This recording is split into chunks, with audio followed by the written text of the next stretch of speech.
So tell me a little bit about other professors that you remember from your engineering undergraduate years, and maybe about the stories that they gave to the students about what it meant to become an engineer in Brazil at that time in the early 80s. Well, most of my professors they were really hardcore engineers who went very deep into the courses. So the courses were really hard, really hard. And I remember that we had lots and lots of homeworks and midterms and finals and projects and laboratories and several things like that. I remember studying and all as probably students here at Mines do also at night and preparing for the exams. And I remember most of the time the professors, they were not, at least that time, they are not very, how to say, easy to discuss their point of view on the technical aspect. Maybe we could discuss anything else. But if they gave you a problem and your problem was not correct, I'm sorry, you don't have any partial points on this. So they didn't have a sense of pity that it seems that we have to have today. Maybe that was a little bit of their military view of how to run the school. But on the other hand, I learned a lot from them. I learned a lot from my electromagnetics course, my electronics, my laboratory experience, and I feel that a lot of what I am today, of what I understand today, the engineering and science, the technical aspect, I owe to my professors. So let's keep talking about the professors. Yeah, something that was very important for me was, as I mentioned before, I had an internship. In that internship, it was a kind of job, actually. But I also considered to be an intern in this research institution that was inside my university. So that time it was really nice because I was involved with projects that eventually were sponsored by the government. For example, the subway. Subway in Brazil belongs to the state of São Paulo, or used to belong at least. What else? All the transmission lines, the power transmission lines, water distribution belongs to the state of São Paulo. Highways, several things that belong to the state or belong to the federal government.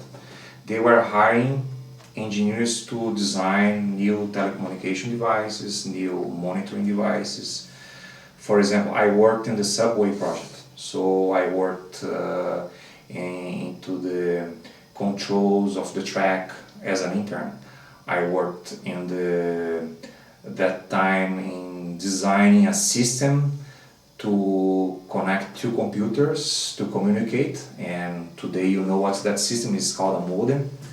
So I work in this very high technological thing that time called modem that was used to connect two computers. And actually my senior design was a modem, was a different modem that time.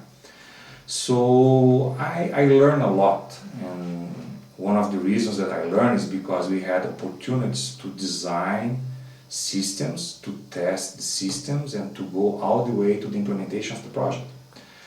And I was working in a kind of academic environment as well, because we had professors, we had engineers in that foundation, that place that I was an intern working for those projects. And that actually gave me a desire to continue in the school, so that made me eventually to go to the graduate school to have a master's degree. And then I got my PhD, so it started from there. So Okay. Before we go into graduate school, what were your friends, other engineering friends, doing? I want to get a sense for how much was your case unique to you, or were most engineering students expected to do these kind of internship at a research institute inside the school, or what else were they doing? No, there are several students doing that kind of internship inside school, but several friends, you have to remember that that school had 6,000 students, okay? 6,000 in engineering or 6,000 total? 6,000 total engineering students. Okay. Engineering, not university, the Right. engineering school. So we had students working in companies, we had students working in state-owned companies, several cases. But one particular market at that time that I remember now was the bank automation. Okay, so whatever you do today on the internet, that you connect and you access your account on the internet. At that time, we didn't have internet, so they had to deploy all the infrastructure for that. The ATM machines that we had in Brazil that time were developed in Brazil. All the communications for the ATM machines. So we had a huge opportunity in 1983 and 84 to work for companies that were developing technologies for banks. So a lot of my friends that time were working in banks actually, but in the technical part of the bank, telecommunications, design of computer controlled systems. There are a lot of opportunities in banks. So I remember most of very interesting jobs were related to banks or banking automation. When you talk about, or when people talk about Brazil, they also imagine companies like Volkswagen, for example, who set up plants, huge plants in Brazil. Was this something that was happening at the time, or that came later, or? No, it was happening at that time. Well, Volkswagen came before my time, but they were always opening a new plant, or Fiat, from Italy. That's more from my generation. When Fiat came to Brazil, they opened a big plant in another state, not in São Paulo. So a lot of jobs and opportunities happened because of those big corporations were investing in Brazil. I had some friends working for those companies, but Volkswagen, Fiat, they are mechanical, mostly mechanical engineering companies, so it was not exactly my field. But I had some friends working there. We also had some investments in the oil industry. So Brazil has a company called Petrobras. So a lot of opportunities came into the oil exploration and automation of oil and undersea exploration. So there are several opportunities in oil at that time. It sounds like the import substitution policies of the government did not apply to the automobile industry, did it? Did Brazil ever try to come up with a little bit? Because see, why Fiat went to the state of Minas Gerais?